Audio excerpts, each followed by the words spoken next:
Ma belle Allison serra plus fort les rênes de sa jument et plissa les yeux pour mieux distinguer les silhouettes des tipis, dispersés dans la vallée comme des jouets d'enfants oubliés par un géant. Le soleil tapait sans pitié, faisant coller sa robe en laine à son dos, tandis que son chapeau à large bord projetait une ombre bienvenue sur son visage déjà légèrement hâlé. Cela faisait 3 semaines qu'elle venait ici, chaque fois avec la même détermination et la même peur au cœur. La réserve de la tribu Lakota s'étendait devant elle comme un monde étranger, où chaque pierre, chaque buisson semblait imprégné de méfiance et d'une douleur contenue. Ma belle savait que beaucoup considéraient sa présence ici comme une folie, ou pire encore, comme une nouvelle tentative des Blancs d'imposer leur volonté. Elle mit pied à terre à l'orée du campement, attachant Daisy à un chêne rabougri. La jument renifla et se mit à brouter l'herbe sèche, la seule de tous les présents à se sentir en paix ici.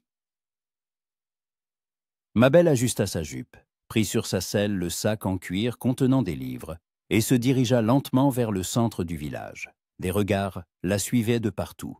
Les femmes, assises à l'entrée des tipis et occupées à des travaux d'aiguille, levaient un mandat à la tête et la fixaient d'un air méfiant. Les enfants, ceux qui jouaient dans la poussière, s'immobilisaient et se cachaient derrière leur mère. Les hommes, qui fumaient la pipe à l'ombre des auvents, restaient silencieux. Mais ma belle sentait leurs yeux lui brûler le dos. « Bonjour », dit-elle doucement à une femme âgée qui réparait des mocassins. Celle-ci ne leva même pas la tête.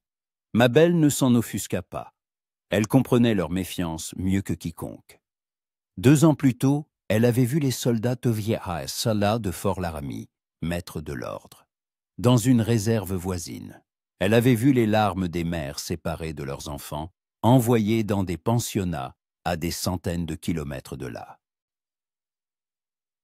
Elle avait vu comment on brûlait les objets sacrés, les qualifiant de babioles païennes. Après cela, elle avait compris qu'elle ne pouvait plus se taire et faire comme si de rien n'était. Le chef Roche-Grise la rejoignit près du tipi principal, comme convenu. Le vieil homme était petit mais robuste, le visage sillonné de rides, telle une carte de toutes les batailles qu'il avait vécues. Ses cheveux gris étaient tressés en nattes ornées de plumes d'aigle, et un collier de griffes d'ours brillait sur sa poitrine. « Te voilà de nouveau, dit-il, sa voix ne trahissant ni approbation ni condamnation. Un simple constat. « Oui, » répondit ma belle, s'efforçant de paraître assurée. « J'ai apporté des livres pour les enfants, et des ardoises. Je pense que cela les intéressera d'apprendre à écrire leur nom. » Roche-Grise resta longtemps silencieux, étudiant son visage. Ma belle ne baissa pas les yeux, bien que son cœur battît comme un oiseau en cage. Finalement, le chef hocha la tête. « Les enfants jouent près du ruisseau. Mais souviens-toi, certains ici ne veulent pas de ton savoir de blanche. »« Je m'en souviens, » répondit-elle à voix basse. « Je ne force personne à apprendre. Je ne fais que proposer. » Roche-Grise eut un sourire ironique, le premier depuis des semaines qu'ils se connaissaient. « Tu es têtue comme la mule de mon grand-père. Vas-y. Mais sois prudente. Mon fils est revenu de la chasse hier. » Ma belle sentit un frisson la parcourir. Elle avait beaucoup entendu parler du fils du chef. Feu dans le cœur, c'est ainsi que sa tribu l'appelait. On disait qu'il était l'un des guerriers qui ne s'étaient pas rendus sans combattre lorsque leur tribu avait été parquée dans la réserve. On disait qu'il portait encore ses peintures de guerre et refusait de porter les vêtements des Blancs. On disait qu'il haïssait tous les Blancs sans exception, ne faisant aucune différence entre les soldats et les civils. « J'y merci de m'avoir prévenu, » dit ma belle, bien que sa voix s'ait tremblée. Elle se dirigea vers le ruisseau où jouait effectivement un groupe d'enfants. Ils étaient environ 8, des tout-petits, qui commençaient en Tanaspenakin à marcher aux adolescents d'une quinzaine d'années. En la voyant, les plus jeunes se cachèrent derrière les plus grands. Mais la curiosité l'emporta, et bientôt ils s'attroupèrent autour d'elle, examinant les livres et les ardoises. « Voulez-vous que je vous montre comment on écrit les lettres ?» demanda ma belle en s'asseyant dans l'herbe près du ruisseau. Les enfants se regardèrent. Puis le plus courageux, Un garçon d'environ 10 ans aux yeux noirs espiègles hocha la tête. « Je m'appelle Lapin Agile, dit-il dans un anglais hésitant.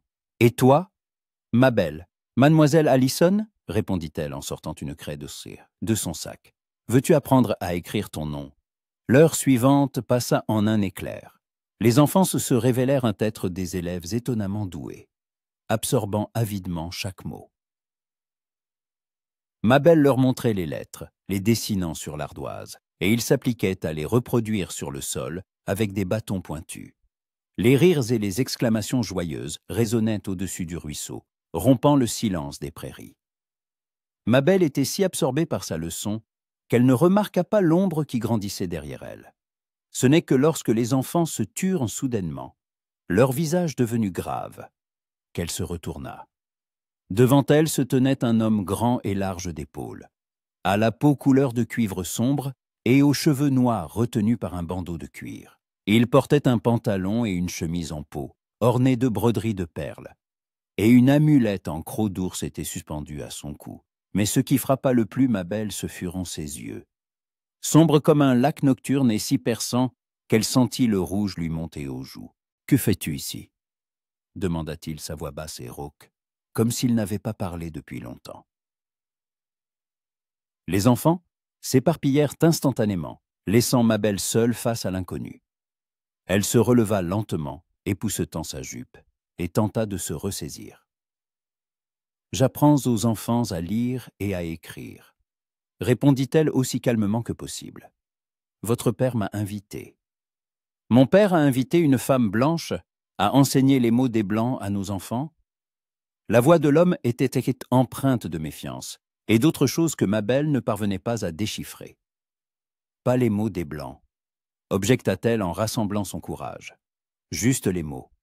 L'écriture. Cela les aidera à l'avenir, lorsqu'ils seront confrontés au monde extérieur. » C'était feu dans le cœur. Mabel en était certaine. Il fit lentement le tour d'elle, comme un prédateur étudiant sa proie. Elle resta immobile, bien que chaque instinct lui criât de fuir. Quelque chose chez cet homme dégageait un danger, comme s'il était une bête sauvage à moitié apprivoisée. « Le monde extérieur », répéta-t-il avec amertume. « Tu veux dire le monde qui a volé nos terres? Le monde qui nous a parqués dans cette quête et appelle cela de la miséricorde? Je veux dire le monde dans lequel vos enfants devront vivre, » répondit doucement Mabel. « Que nous le voulions ou non. » Il s'arrêta juste devant elle, si près qu'elle pouvait sentir l'odeur de cuir et de fumée qui émanait de ses vêtements. Mabel leva la tête pour croiser son regard et ne recula pas d'un pas. « Tu as peur de moi, » dit-il. Ce n'était pas une question. « Non, » répondit-elle, surprise de sa propre audace. Quelque chose passa dans ses yeux, de l'étonnement peut-être, ou même du respect. « Pourquoi ?» demanda-t-il après une longue pause. « Tous les Blancs ont peur de moi. » Mabel réfléchit à sa réponse. Elle n'avait effectivement pas peur de lui, même si la logique lui dictait le contraire. Cet homme pouvait facilement lui faire du mal. Il était physiquement plus fort, et elle se trouvait sur son territoire, parmi les siens. Mais quelque chose en elle lui disait qu'il ne lui ferait rien de mal. « Parce que tes yeux ne contiennent pas de méchanceté, » dit-elle enfin. Feu dans le cœur se figea, comme si ces mots l'avaient giflé. Il resta silencieux quelques secondes, scrutant son visage, puis il tourna brusquement les talons et partit sans un mot d'adieu. Mabel resta près du ruisseau, écoutant le bruit de ses pas s'éloigner, sans comprendre pourquoi son cœur battait si vite. Elle avait dit la vérité. Il n'y avait pas de méchanceté dans ses yeux. Il y avait de la douleur, de la rage, du désespoir, mais pas cette méchanceté froide et meurtrière à laquelle elle s'attendait. Et cela la rassurait et l'inquiétait à la fois. Les enfants revinrent peu à peu, jetant des regards prudents depuis les buissons et les tipis. Lapin Agile s'approcha le premier, tenant le bâton avec lequel il avait dessiné les lettres. « Tu n'as pas eu peur de feu dans le cœur, » dit-il avec admiration. « C'est un guerrier très fort. Et très en colère contre les Blancs. pourquoi est-il en colère ?» demanda Mabel en se rasseyant dans l'herbe. Le garçon regarda dans la direction où le fils du chef était parti, puis répondit à voix basse. « Parce que les soldats blancs ont tué sa femme et son jeune fils. C'était il y a 3 hivers, quand nous vivions encore sur les terres libres. » Le cœur de Mabel se serra de douleur. Elle ferma les yeux, imaginant le chagrin de cet homme, et comprit soudain pourquoi son regard était si triste. Il avait perdu tout ce qu'il aimait, et voyait désormais en chaque blanc un ennemi, l'assassin de sa famille. « Mademoiselle Mabel, » appela Lapin à Gilles, « reviendras-tu nous apprendre ?» Elle ouvrit les yeux et regarda les enfants, leurs visages curieux, les ardoises dans leurs mains, l'espoir dans leurs yeux. Puis son regard se porta là où Feu, dans le cœur, avait disparu. « Oui, Guéninia Sakiana. »« Oui, dit-elle fermement, je reviendrai. » Le reste de la journée se déroula tranquillement. Mabel poursuivit sa leçon, montrant aux enfants comment écrire des mots simples, et ils copiaient ses gestes avec enthousiasme. Lorsque le soleil commença à décliner, peignant le ciel de teintes rouges et dorées, elle rassembla ses affaires et dit au revoir à ses élèves. En retournant vers son cheval, elle remarqua qu'on l'observait de nouveau. Cette fois, ce n'étaient ni les enfants ni les femmes, mais les hommes, les guerriers de la tribu, qui se tenaient près d'un feu et discutaient à voix basse. Leurs regards n'étaient pas hostiles, plutôt méfiants, mais Mabel se hâta tout de même de rejoindre Daisy. Alors qu'elle sellait sa jument, elle entendit une voix familière. « Reviendras-tu demain ?» Mabel se retourna et vit Feu dans le cœur, debout à l'ombre d'un chêne. Il était apparu si silencieusement qu'elle n'avait pas remarqué son approche. « Je prévois de revenir dans 3 jours, » répondit-elle en serrant la sangle, « si votre père n'y voit pas d'inconvénient. » « Et si moi, j'y vois un inconvénient ?» Mabel s'arrêta et le regarda. À la lumière du soleil couchant, son visage semblait sculpté dans le bronze, et ses yeux brillaient comme des étoiles. « Alors je devrais trouver un moyen de te convaincre que je ne suis pas une ennemie, » dit-elle. Il eut un sourire ironique, à peine perceptible, mais un sourire tout de même.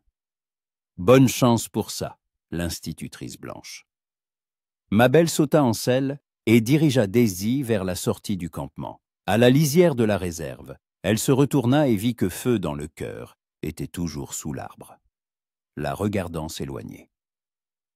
Quelque chose dans sa posture indiquait que leur conversation était loin d'être terminée. Le trajet de retour vers la petite ville de Cedar Springs prit environ 1 heure. Mabel avançait lentement, absorbée par les pensées de la journée écoulée.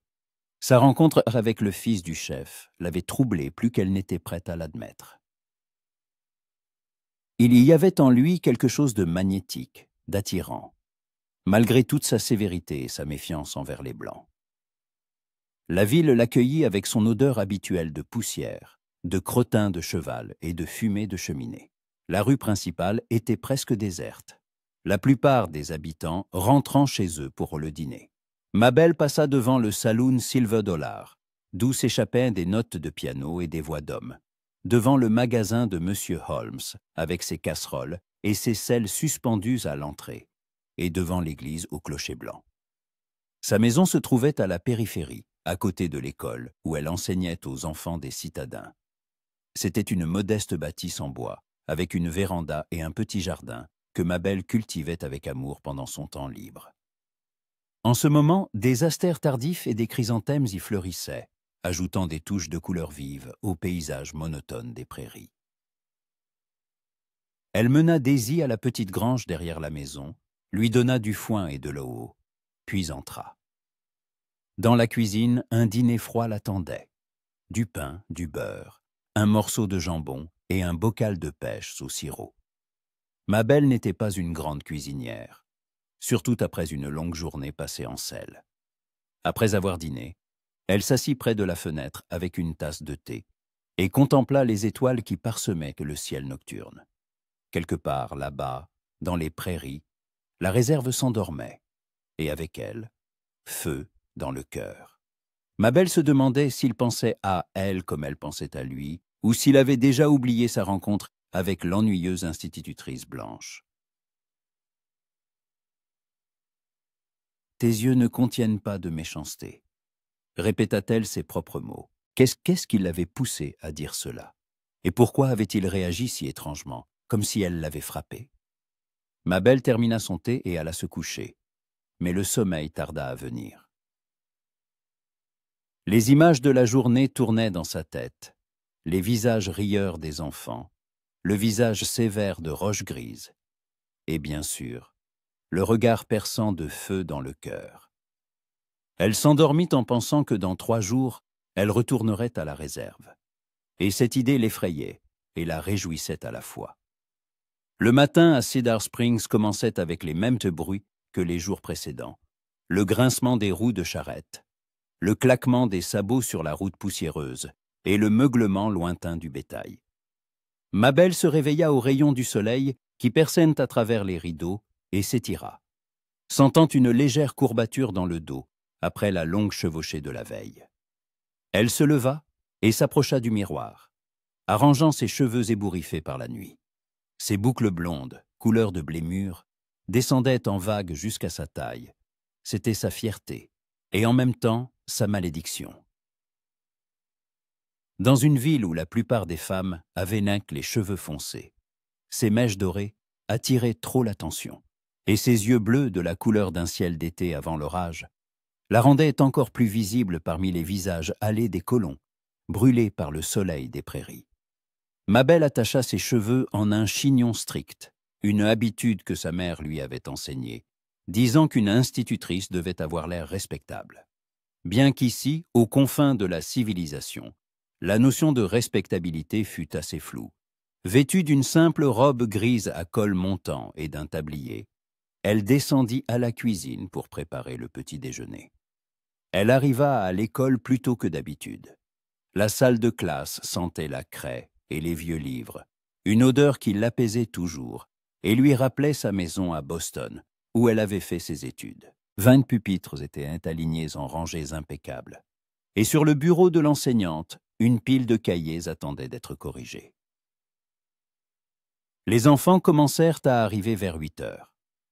Fils et filles de commerçants, d'artisans, de propriétaires de ranches, tous ceux qui pouvaient se permettre d'envoyer leurs enfants à l'école, au lieu de les utiliser comme main-d'œuvre du matin au soir. Mabel connaissait chaque élève par son nom, connaissait leur famille, leurs problèmes et leurs rêves. « Bonjour, mademoiselle Allison », saluèrent les enfants en chœur, en s'asseyant à leur pupitre. « Bonjour », répondit-elle en passant d'entre les rangées pour distribuer les manuels. « Aujourd'hui, nous allons continuer à étudier l'histoire de notre pays. Qui se souvient de ce dont nous avons parlé au dernier cours? » La main de Tommy Parker, un garçon de 11 ans aux taches de rousseur, se leva. « De la façon dont les premiers colons ont conquis l'Ouest sauvage, mademoiselle Allison. »« C'est exact, Tommy. Et qui vivait sur ces terres avant l'arrivée des colons? » Un silence s'installa. Les enfants se regardaient, ne sachant que répondre. Dans leur famille, on parlait peu et à contre-cœur des Indiens, et quand on en parlait, on les traitait de sauvages et d'assassins. « Les Indiens », dit finalement à voix basse Sarah Holmes, la fille du propriétaire du magasin. « Les Amérindiens », corrigea Mabel. « Ils vivaient ici des milliers d'années avant notre arrivée. Ils avaient leur propre culture, leur propre tradition, leur propre mode de vie. »« Mais ce sont des sauvages », objecta Jack Morton, le fils du shérif local. « Papa dit qu'ils scalpent les blancs et volent les enfants. » Mabel sentit une irritation familière monter en elle. Elle entendait de telles conversations tous les jours, dans la rue, au magasin, à l'église. Les gens jugeaient tout un peuple sur la base de récits et de rumeurs, sans prendre la peine de connaître la vérité. « Jack, as-tu déjà vu un Indien ?» demanda-t-elle. « Non, madame, » répondit le garçon, embarrassé. « Alors comment peux-tu juger des gens que tu n'as jamais rencontrés ?» La leçon se poursuivit, mais les pensées de Mabel revenaient sans cesse à sa visite de la veille à la réserve. Elle pensait aux enfants qui apprenaient avec tant d'enthousiasme à écrire leur nom, à Roche Grise, avec ses yeux sages, et bien sûr, à feu dans le cœur. Le souvenir de son regard perçant faisait légèrement rosir ses joues, ce qui n'échappa pas à l'attention des élèves. « Mademoiselle Allison, vous vous sentez bien ?» demanda Emily Davis, la plus âgée des élèves. « Vous avez le visage tout rouge. »« Tout va bien, ma chérie, » répondit précipitamment Mabel en ajustant le col de sa robe. « Il fait juste un peu chaud ici. » Pendant la pause déjeuner, elle sortit sur le porche de l'école pour prendre l'air. La rue principale de Cedar Springs était animée. Des chariots de marchandises passaient, des cow-boys se dirigeaient vers le saloon, des femmes se hâtaient à leurs occupations, un panier d'achats au bras. « Mademoiselle Allison » l'appela une voix familière. Elle se retourna et vit le révérend William Stone, le pasteur local. C'était un homme d'âge mûr, au visage bienveillant et à la calvitie naissante, qui la traitait toujours avec une sollicitude paternelle. « Bonjour, révérend Stone » salua Mabel en descendant les marches. « J'ai entendu dire que vous étiez de nouveau allé à la réserve, » dit-il, une note d'inquiétude dans la voix. « Mabel, ma chère, je comprends vos nobles élans, mais c'est très dangereux, surtout pour une jeune femme comme vous. » Mabel retint un soupir. Le révérend Stone était un homme bon, mais il partageait les préjugés de la plupart des habitants de la ville. « Dangereux ?» répéta-t-elle. « Révérend, j'apprends aux enfants à lire et à écrire. Qu'y a-t-il de dangereux là-dedans? Ces gens sont imprévisibles, » baissa la voix le pasteur. « Ils peuvent en paraître pacifiques, mais ils sont capables de vous attaquer à tout moment. Et vous? »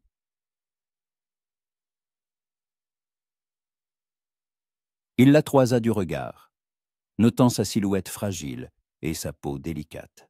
« Vous êtes trop confiante et sans défense. »« Je sais me défendre, » dit fermement Mabel. « Bien sûr, ma chère, mais, écoutez, peut-être devriez-vous concentrer vos efforts sur les enfants de notre ville. Il y a aussi beaucoup à faire ici. » Mabel voulut protester, mais à ce moment, le shérif Morton s'approcha d'eux. Un homme grand et sec, aux moustaches grises et une étoile sur son gilet. « De quoi parlez-vous » demanda-t-il, touchant le bord de son chapeau en guise de salut. « Mademoiselle Allison continue de se rendre à la réserve, » expliqua le révérend Stone. « J'essaie de la convaincre que ce n'est pas sûr. » Le shérif fronça les sourcils. « Mademoiselle, la situation là-bas devient de plus en plus tendue chaque jour. J'ai reçu une dépêche de Fort Laramie l'autre jour. On dit que certains jeunes guerriers expriment leur mécontentement quant au terme du traité. Et vous, une femme blanche, seule, au milieu d'eux. C'est comme agiter un chiffon rouge devant un taureau. Shérif Morton, dit patiemment Mabel, cela fait 3 semaines que j'y vais. Personne ne m'a jamais fait de mal. Pas encore, répondit sombrement le shérif. Mais qui sait ce qu'ils ont en tête? Surtout le fils du chef. Feu dans le cœur est un homme dangereux. Il a participé à des escarmouches avec l'armée, et on dit qu'il porte encore ses peintures de guerre. À la mention de ce nom, quelque chose tressaillit dans la poitrine de Mabel. Elle se souvint de leur conversation de la veille, de son regard perçant, de l'amertume dans sa voix lorsqu'il parlait du monde des Blancs. « Et savez-vous pourquoi ils traitent les Blancs de cette façon ?» demanda-t-elle. Le shérif Tanmassoué haussa les épaules. « Qui sait ce qu'ils pensent? Ils sont tous pareils, des sauvages qui ne veulent pas accepter la civilisation. » « Et les soldats, ils ont tué sa femme et son enfant ?» dit doucement Mabel. Un silence gêné s'installa. Le révérend Stone baissa les yeux, et le shérif tout sauta et détourna le regard. « C'est regrettable, dit enfin le pasteur. Mais la guerre, c'est la guerre. Il y a eu des pertes des deux côtés. Sa femme et son enfant n'étaient pas des guerriers, objecta Mabel. Mademoiselle Allison, intervint le shérif. Je comprends que vous sympathisiez avec ces gens. Mais n'oubliez pas qu'ils ont aussi tué des familles de Blancs, des femmes et des enfants. C'est une contrée sauvage. Les lois de la survie s'appliquent ici. Mabel voulut poursuivre la discussion, mais elle comprit que c'était inutile.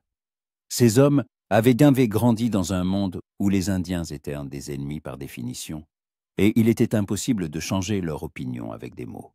« Merci pour votre sollicitude, dit-elle, mais je continuerai à me rendre à la réserve. Les enfants là-bas ont besoin d'éducation. » Mabel commença le révérend Stone, mais elle se dirigeait déjà vers l'école. Le reste de la journée se passa en cours habituel, mais les pensées de Mabel étaient loin. Elle pensait à ce que le shérif et le pasteur avaient dit, à leurs préjugés et à leurs peurs. Ils ne voyaient dans les Indiens qu'une menace, sans essayer de comprendre leur douleur et leur désespoir. Le soir, lorsque le dernier élève fut rentré chez lui, Mabel ferma l'école à clé et se rendit au magasin de M. Holmes pour faire des provisions. Le commerçant, un homme petit et grassouillet au visage jovial, l'accueillit avec son sourire habituel. « Bonsoir, mademoiselle Allison. Qu'est-ce qu'on achète aujourd'hui ? » « Il me faudrait de la farine, du sucre et des conserves, » répondit-elle en examinant les marchandises sur les étagères. « Bien sûr, s'empressa M. Holmes en préparant la commande. « J'ai aussi entendu dire que vous étiez de nouveau allé chez les Indiens. Une jeune femme courageuse, on ne peut pas dire le contraire. » Mabel eut un sourire ironique.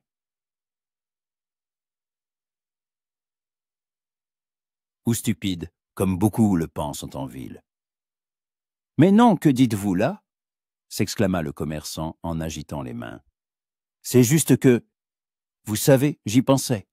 J'ai de vieux manuels et cahiers, qui sont restés après que ma Sarah soit devenue trop grande pour eux.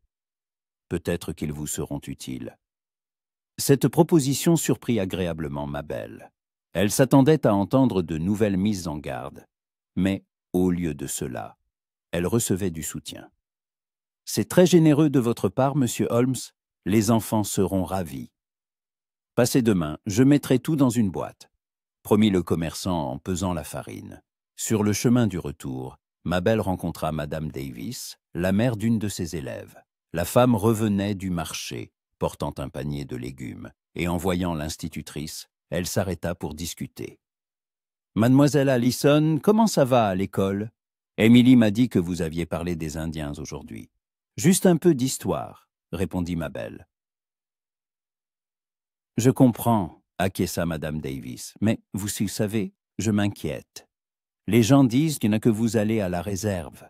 C'est vrai ? » ?»« Oui, j'y enseigne aux enfants. » La femme fronça les sourcils. « Mademoiselle Allison, je ne veux pas me mêler de ce qui ne me regarde pas, mais, et si nos enfants l'apprennent et décident que les Indiens sont de bonnes personnes? Et s'ils perdent leur prudence? Et s'ils apprenaient à ne pas juger les gens sur la couleur de leur peau? » Objecta doucement Mabel. Madame Davis secoua la tête. « Vous êtes jeune, ma chère. Vous n'avez pas vu ce que nous avons vu. Mon frère vivait au Kansas et sa famille. » Elle ne termina pas sa phrase. Mais Mabel comprit de quoi il s'agissait. « Je suis sincèrement désolée, » dit-elle. « Mais tous les Indiens ne sont pas les mêmes, tout comme tous les Blancs ne sont pas les mêmes. » Elles se séparèrent poliment. Mais Mabel sentit qu'elle avait semé un autre grain de doute dans l'esprit des citadins. Les gens commençaient à parler de ces visites à la réserve, et toutes ces conversations n'étaient pas approbatrices. À la maison, un dîner simple l'attendait, ainsi qu'une lettre de sa tante, Margaret de Boston. La tante s'enquérait de sa vie à la frontière, et lui proposait une fois de plus de retourner à l'Est, où une jeune fille convenable peut trouver un mari approprié et organiser sa vie. Mabel sourit en lisant les arguments familiers. Sa tante ne comprenait pas que sa nièce ne voulait pas organiser sa vie selon les normes des autres. Le soir, elle était assise sur la véranda, profitant de la fraîcheur et regardant les étoiles. Quelque part là-bas dans les prairies, les gens de la réserve s'endormaient. Feu dans le cœur, pensait-il à elle. Ou pour lui, n'était-elle qu'une autre femme blanche qui se lasserait bientôt de jouer à la bienfaitrice et disparaîtrait. Mabel toucha du bout des doigts ses cheveux tressés, imaginant à quoi ils ressembleraient dénoués sur fond de coucher de soleil. Une pensée étrange, elle n'avait jamais pensé à son apparence en fonction de la façon dont les autres la voyaient. Mais depuis sa rencontre avec le fils du chef, quelque chose avait changé. Elle avait commencé à remarquer son reflet dans le miroir, la façon dont sa robe tombait, l'apparence de ses mains lorsqu'elle écrivait au tableau. Des bêtises, se dit-elle à voix haute en se levant de son fauteuil. Demain était un nouveau jour, plein de leçons et de soucis ordinaires. Et dans 2 jours, elle retournerait à la réserve. Et alors elle verrait comment les enfants et leurs parents réagiraient. Et si bien sûr elle rencontrerait feu dans le cœur. Cette pensée l'effrayait et l'excitait plus qu'elle n'était prête à l'admettre. Les 2 jours s'étirèrent douloureusement. Mabel les passa dans sa routine habituelle. Cours à l'école, correction de cahiers, préparation des leçons, mais ses pensées revenaient constamment à son prochain voyage à la réserve.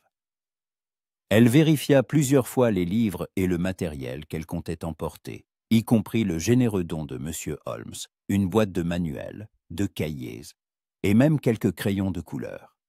Mercredi matin, elle se réveilla avant l'aube, incapable de dormir plus longtemps. Son cœur battait la chamade, comme avant un examen important, et elle avait des papillons dans le ventre. Mabel se leva, se lava le visage à l'eau froide de la cruche et commença à tresser ses cheveux. Aujourd'hui, elle choisit une coiffure plus simple, une tresse jetée sur son épaule, qui semblait plus pratique pour un voyage à cheval.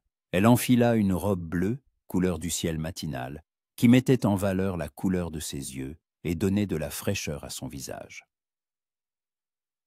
Par-dessus, elle jeta un léger châle marron pour se protéger du soleil et de la poussière. Au dernier moment, Mabel se regarda dans le miroir et attacha une petite barrette en argent près de sa tempe, le seul bijou qu'elle s'autorisait à porter. Daisy l'accueillit d'un léger hennissement, comme si elle aussi anticipait le voyage. Mabel attacha soigneusement la boîte de livres à la selle, vérifia que le sac d'ardoise était bien fixé et dirigea sa jument vers la sortie de la ville. L'air du matin était frais et vivifiant, sentant l'absinthe et les pluies lointaines. L'horizon se teintait de douces nuances de rose et d'or, et les premiers rayons du soleil transformaient la rosée sur l'herbe en milliers de minuscules diamants. Mabel inspira profondément, savourant ces moments de paix où le monde n'appartenait qu'à elle et à sa jument. La route vers la réserve passait par de basses collines couvertes d'herbes drues et de rares buissons. De temps en temps, des cailles s'envolaient sous les sabots de Daisy, et au loin, on apercevait les silhouettes de cerfs broutant dans la brume matinale. C'était une terre rude, mais magnifique. Une terre pour laquelle des hommes des 2 camps s'étaient battus et étaient morts. La réserve apparut à l'horizon après environ 1 heure de route. Mabel ralentit sur une colline d'où l'on avait une vue sur le campement et s'arrêta un instant pour admirer le tableau. Les tipis étaient disposés en cercle, leurs silhouettes coniques créant un motif harmonieux sur fond de prairie. De fines volutes de fumée s'élevaient de certaines habitations. Les gens préparaient le petit déjeuner ou entretenaient le feu sacré. Mais aujourd'hui, quelque chose n'allait pas. Mabel le sentit intuitivement, sans encore comprendre quoi. Le campement semblait trop calme, même pour le petit matin. D'habitude, les enfants jouaient près du ruisseau. Les femmes vaquaient à leurs occupations, les hommes fumaient la pipe près des feux. Maintenant, elle ne voyait que quelques silhouettes se déplaçant rapidement entre les tipis. En descendant de la colline, Mabel se dirigea vers le centre du campement. Roche Grise vint à sa rencontre, et l'expression de son visage lui serra le cœur d'inquiétude. Le chef paraissait plus âgé qu'il y a 2 semaines, comme si le poids de nouveaux soucis s'était abattu sur lui. « Tu arrives à un mauvais moment, l'institutrice Blanche, » dit-il sans le salut habituel. Mabel mit pied à terre et s'approcha de lui. « Que s'est-il passé ?» demanda-t-elle, une sincère préoccupation dans la voix. « Hier, des hommes du fort sont venus. Ils ont apporté de nouveaux ordres des militaires, dit Roche-Grise lentement, comme si chaque mot lui coûtait un effort. Ils disent bien que les enfants te doivent partir pour l'école des Blancs. Loin d'ici, à 3 jours de voyage. Le cœur de Mabel se serra. Elle connaissait ces pensionnats où l'on emmenait de force les enfants indiens, leur interdisant de parler leur langue maternelle et de suivre les traditions de leurs ancêtres. Officiellement, cela s'appelait « civiliser les sauvages », mais en réalité, c'était une tentative d'effacer la culture de tout un peuple. « Tous les enfants ?» demanda-t-elle à voix basse. « Tous ceux de plus de 7 ans. Ils ont dit qu'ils viendraient les chercher dans 2 semaines. » Mabel regarda autour d'elle et comprit maintenant pourquoi le campement semblait si silencieux. Les enfants se cachaient dans les tipis et leurs parents se regroupaient, discutant à voix basse. Une tension flottait dans l'air, comme avant un orage. « Et que dit votre fils ?» demanda-t-elle, bien qu'elle devinât déjà la réponse. Le visage de Roche-Grise s'assombrit.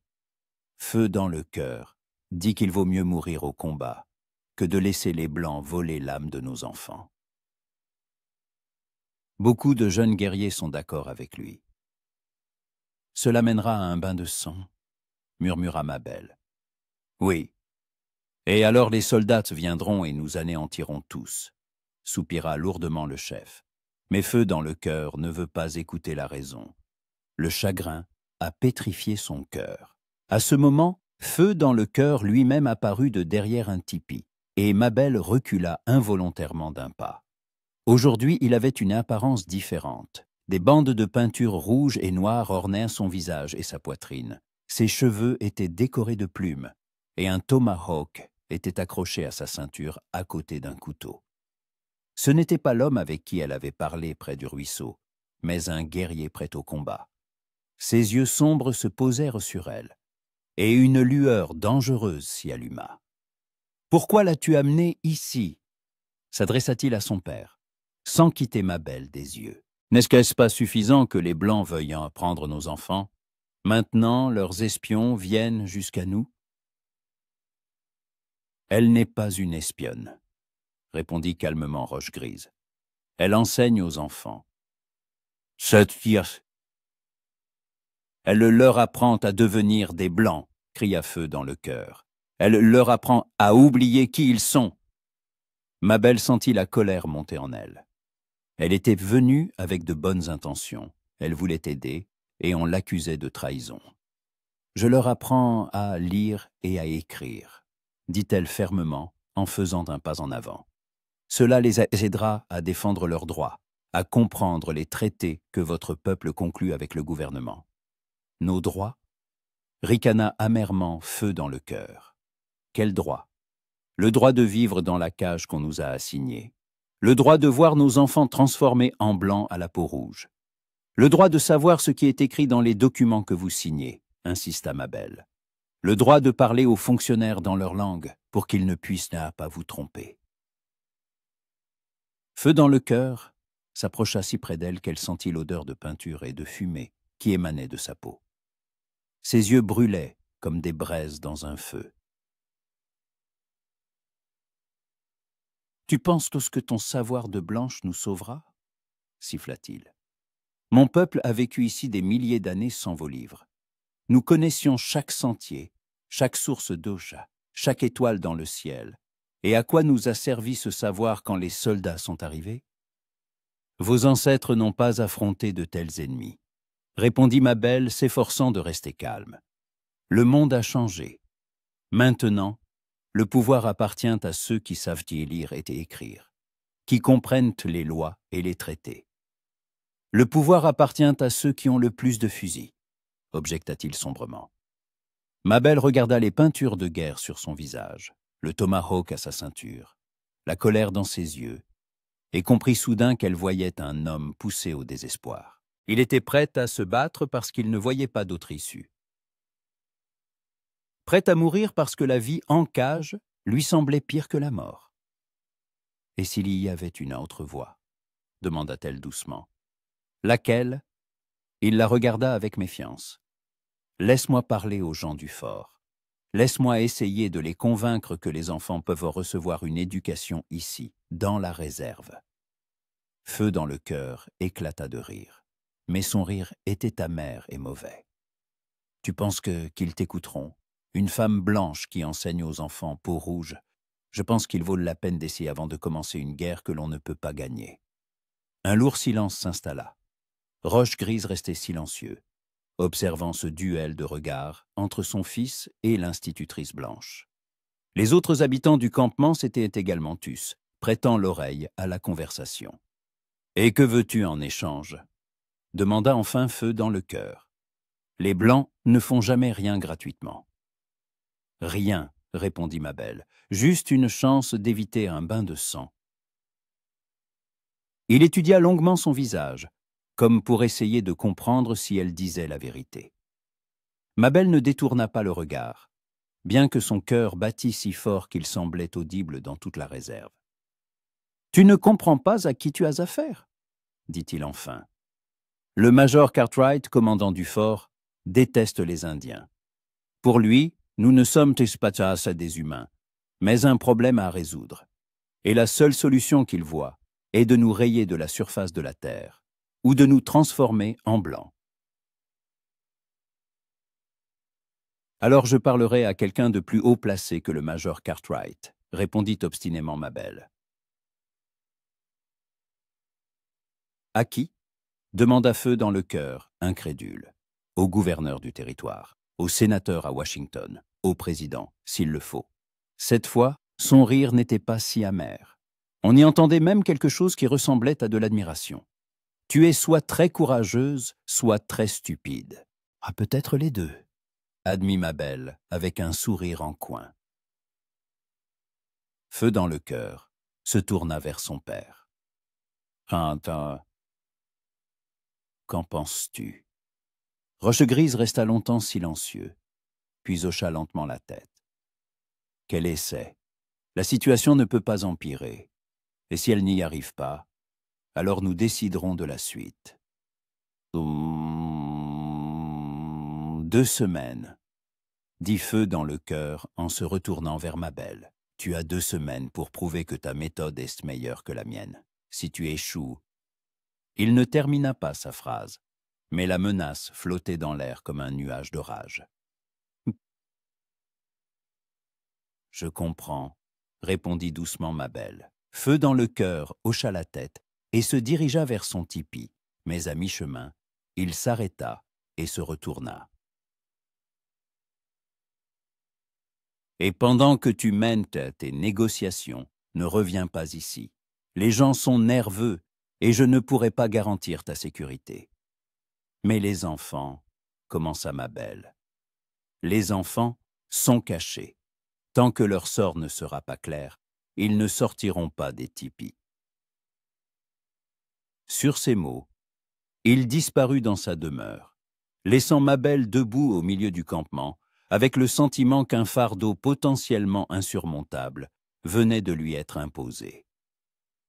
Roche-Grise s'approcha d'elle et posa une main sur son épaule. « Tu t'es engagée dans une tâche difficile, l'institutrice blanche. Es-tu sûre de pouvoir y arriver? » « Non, admit honnêtement Mabel, mais je dois essayer. Alors va, et que les esprits de nos ancêtres t'aident à trouver les mots justes. » Mabel hocha la tête, prit la boîte de livres, ils ne seraient plus utiles ici avant un certain temps, et se dirigea vers Daisy. En montant en selle, elle jeta un dernier regard sur le campement. Derrière le pan d'un tipi, des yeux d'enfant la regardaient, remplis à la fois de peur et d'espoir. Le chemin du retour parut interminable. Mabel avançait lentement, réfléchissant à ses prochaines étapes. Fort Laramie se trouvait à une journée de route de Cedar Springs. Là-bas, elle devrait trouver le major Cartwright et tenter de le convaincre que le retrait forcé des enfants de la réserve n'était pas nécessaire. Tu es soit très courageuse, soit très stupide. Ces mots de Feu dans le cœur résonnaient dans sa tête. Peut-être avait-il raison, et elle surestimait ses forces. Que pouvait-elle, une institutrice de province, faire face à la machine militaire et à la politique gouvernementale? Mais les visages des enfants de la réserve lui revinrent en mémoire. Lapin agile, avec ses yeux espiègles. La petite fille qui dessinait si soigneusement les lettres sur son ardoise. L'adolescent qui avait d'abord hésité à s'approcher avant de ne plus la quitter d'un pas. Pour eux, cela valait la peine d'essayer. Le soir, Mabel arriva en ville. La rue principale était presque déserte. La plupart des habitants dînaient chez eux ou se rassemblaient au saloon. Elle mena Daisy à la grange, lui donna à manger et à boire, puis entra dans la maison. Pendant le dîner, elle élabora un plan d'action. Demain matin, elle devait se rendre au fort et demander une audience avec le major Cartwright. Elle comprenait que ses chances étaient minces. Les militaires écoutaient rarement l'avis des civils, surtout des femmes. Mais il n'y avait pas d'autre solution. Tard dans la soirée, Mabel était assise à sa table, rédigeant des lettres. Une au gouverneur du territoire, une autre au sénateur de leur État, une troisième à Washington, au bureau des affaires indiennes.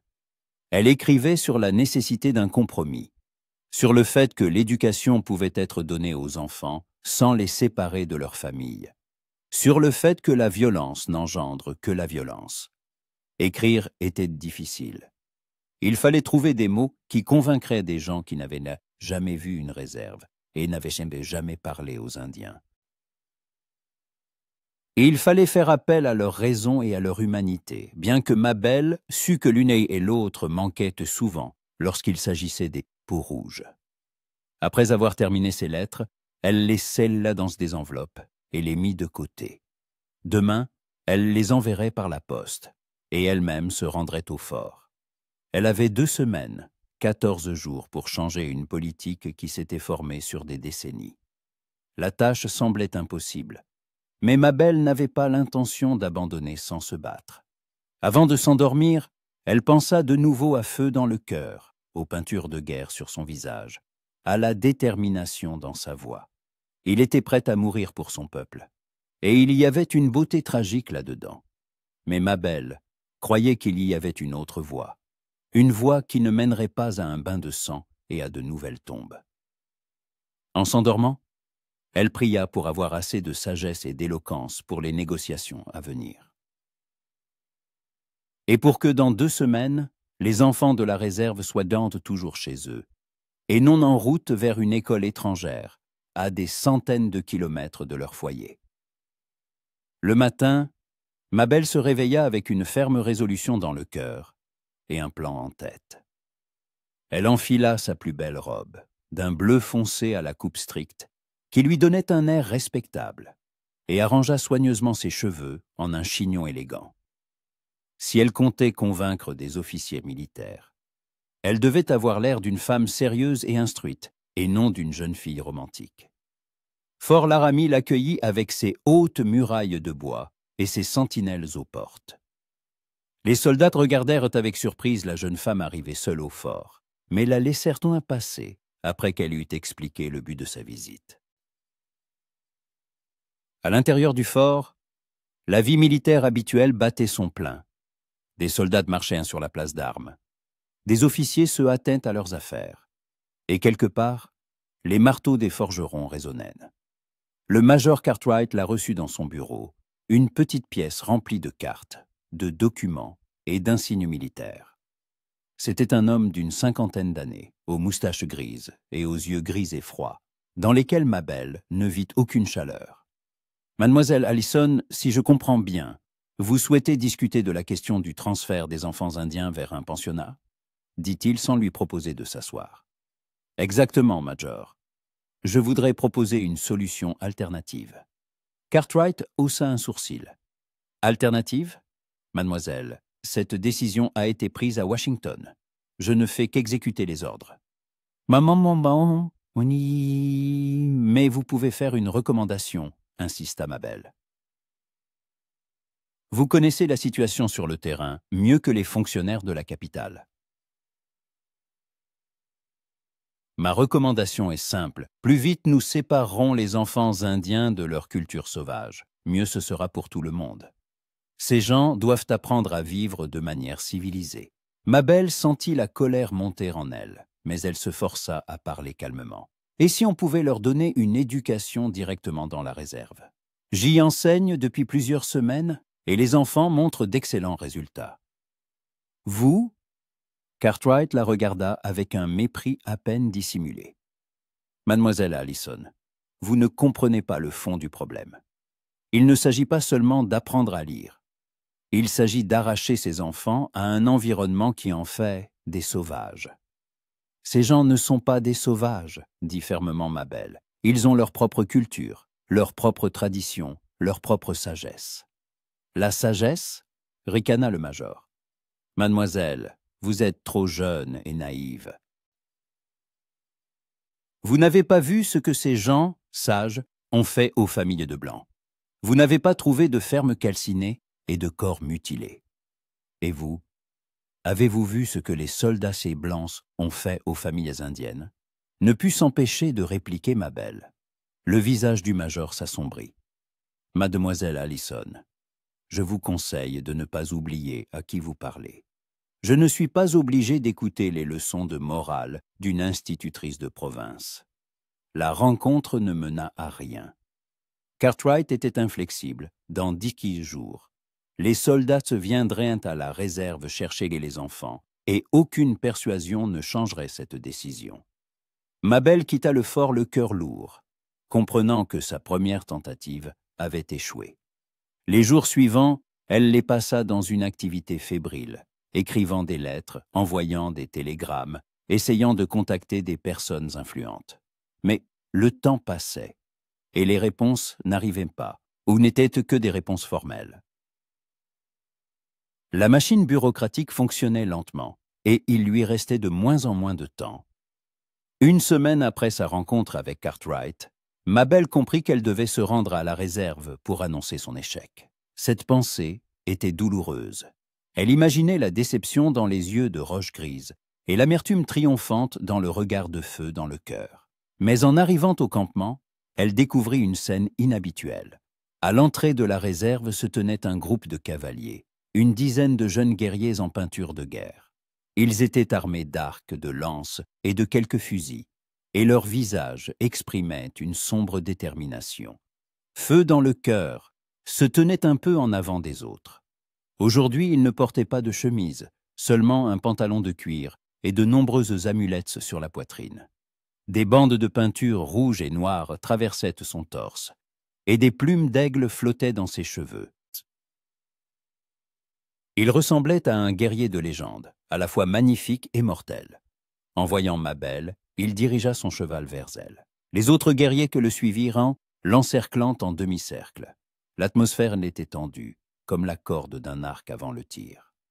Alors, l'institutrice Blanche demanda Feu dans le cœur, sa voix empreinte de cette amertume triomphante qu'elle avait anticipée. « As-tu réussi à convaincre tes gens ?»« Non, » répondit honnêtement Mabel en croisant son regard. « Je n'ai pas réussi. »« C'est bien ce que je pensais, » acquiesça-t-il. « Les Blancs ne changent pas leur décision pour les mots d'une seule femme. »« Qu'allez-vous faire ?» demanda-t-elle, bien que la réponse fût évidente. « Demain matin, les soldats viendront ici pour nos enfants. Nous les accueillerons. »« C'est un suicide, » dit doucement Mabel. « Vous êtes 10, et ils ont une troupille entière. »« Mieux vaut mourir en guerrier que de vivre en esclave, » répondit l'un des jeunes Indiens. Feu dans le cœur, leva la main pour appeler au silence. « Mette pied à terre, » dit-il à Mabel. « Mon père veut te parler. » Mabel descendit de Daisy et suivit les guerriers dans le campement. Toute la réserve semblait figée dans l'attente. Les femmes étaient assises près des tipis avec des visages de pierre. Les enfants ne jouèrent pas. Les vieillards fumaient à la pipe et regardaient vers les prairies, d'où les soldats devaient apparaître. Roche Grise la rejoignit près du tipi principal. Le vieux chef paraissait encore plus fatigué et vieilli qu'une semaine auparavant. « J'ai entendu parler de tes tentatives, » dit-il. « Tu as fait tout ce que tu pouvais. »« Pas assez, » répondit Mabel avec amertume. « Personne n'aurait pu faire plus, mais maintenant mon fils pense qu'il ne nous reste qu'une seule voie. La voie de la guerre, La voie de la mort, corrigea Roche-Grise. Il sait qu'il ne vaincra pas les soldats, mais il pense que s'il meurt au combat, il deviendra un exemple pour les autres tribus. Que sa mort allumera le feu de la résistance. Mabel sentit les larmes lui monter aux yeux. Elle imagina Feu dans le cœur, gisant mort dans la poussière, et une douleur lui transperça le cœur comme un couteau. « Et vous, qu'en pensez-vous ? Je pense que les héros morts ne peuvent pas protéger les enfants vivants, soupira lourdement le chef. Mais il ne m'écoute pas. Le chagrin l'a aveuglé. Laissez-moi lui parler, demanda Mabel. Roche-Grise la regarda attentivement. Pourquoi ? Que peux-tu lui dire que je n'ai pas déjà dit ? Mabel ne connaissait pas la réponse à cette question. Elle sentait seulement qu'elle ne pouvait pas le laisser mourir sans essayer de l'arrêter. Je ne sais pas, admit-elle. Mais je dois essayer. Roche-Grise hocha la tête. Il est près du ruisseau. Il se prépare pour son dernier combat. Mabel se dirigea vers l'endroit familier où elle avait rencontré Feu dans le cœur pour la première fois. Son cœur battait si fort qu'elle craignait qu'il ne sorte de sa poitrine. Que lui dirait-elle ? Comment le convaincrait-elle de renoncer à son plan suicidaire ? Il était assis sur la rive du ruisseau, le dos tourné au sentier. Les peintures de guerre sur son torse brillaient sous les rayons du soleil couchant, et ses muscles se tendaient quand sous sa peau couleur de cuivre sombre. À côté de lui se trouvaient ses armes, un arc, un carquois de flèches, un tomahawk, un couteau. Tout était prêt pour le dernier combat. « Pourquoi es-tu venu ?» demanda-t-il sans se retourner. « Pour voir le sauvage qui va bientôt mourir. Je suis venu te demander de ne pas le faire. » dit doucement Mabel en s'approchant. Feu dans le cœur se tourna vers elle, et ce qu'elle vit dans ses yeux la laissa sans voix. Il y avait une douleur si profonde et dévorante que Mabel la ressentit comme un coup physique. Ne pas faire quoi ? Ne pas protéger les enfants de ma tribu ? Ne pas mourir en vain ? Répondit-elle en s'asseyant à côté de lui dans l'herbe. Ta mort ne les sauvera pas. Mais elle montrera aux Blancs que nous ne nous rendons pas sans combattre.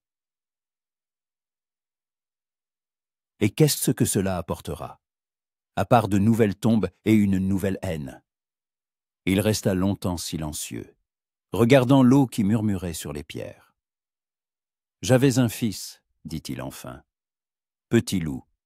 Il avait 4 ans quand on l'a tué. Il aimait jouer près de l'eau comme ces enfants que tu enseignais.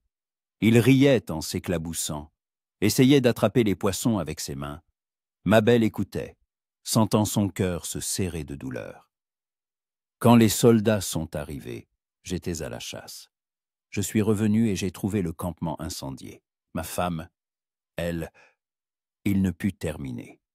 Et Petit Loup gisait à côté d'elle. Si petit, si sans défense. Des larmes coulèrent sur les joues de Mabel. Elle tendit la main et toucha son épaule, le sentant trembler de sanglots contenus. « Je suis tellement désolée, » murmura-t-elle. « Depuis ce jour, je ne vis que de haine. » Poursuivit Feu dans le cœur. « Elle me réchauffe la nuit quand je vois leur visage en rêve. Elle me donne la force de me réveiller chaque matin, et demain, elle m'assiedera à mourir avec honneur. » Et s'il y avait une autre façon d'honorer leur mémoire ? Demanda doucement Mabel. Laquelle ? Vivre. Aider d'autres enfants à éviter le sort de Petit Loup. Feu dans le cœur se tourna brusquement vers elle. Comment ? Les Blancs ont déjà décidé de notre sort. Demain, ils viendront prendre les enfants, et nous ne pourrons rien faire. Nous pouvons emmener les enfants, dit soudain Mabel, surprise par ses propres mots. Les cacher jusqu'à ce que je trouve un moyen de changer la décision des autorités. Où ? Les Blancs, nous trouverons partout. Il y a des endroits dans les montagnes où les soldats ne cherchent pas. Il y a des gens qui aideront. Feu dans le cœur la regarda avec incrédulité.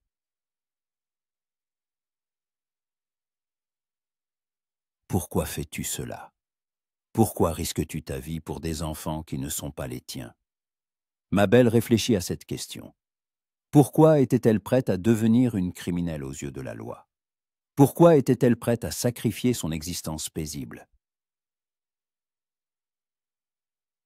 Parce que quand je regarde ces enfants, je vois l'avenir, répondit-elle enfin. Un avenir où des gens de races différentes pourront vivre en paix. Et quand je te regarde, elle s'interrompit, sentant le rouge lui monter aux joues. Que vois-tu quand tu me regardes? Demanda-t-il doucement. Mabel leva les yeux et croisa son regard. À la lumière du couchant, son visage semblait sculpté dans le bronze, et ses yeux brillaient comme des étoiles. Je vois un homme qui a aimé si fort que cet amour vit encore dans son cœur, murmura-t-elle. Un homme capable d'une grande tendresse, mais qui la cache derrière la colère. Un homme qui mérite le bonheur et non la mort. Feu dans le cœur, tendit la main et toucha sa joue, essuyant une larme. « Tu es une femme étrange, ma belle Allison. Tu vois ce qui n'existe pas. »« Je vois ce qui existe, » répondit-elle sans baisser les yeux. « La question est de savoir si tu me laisseras t'aider à le voir aussi. » Sa main était toujours sur sa joue, et Mabel sentait la chaleur de sa paume, l'odeur de cuir et de fumée qui émanait de son corps. Quelque chose se passait entre eux, quelque chose qui n'avait rien à voir avec la guerre, la mort ou la politique. Quelque chose qui faisait battre son cœur plus vite et rendait sa respiration saccadée. Si nous essayons d'emmener les enfants et qu'on nous attrape, tu iras en prison, dit-il. Je sais.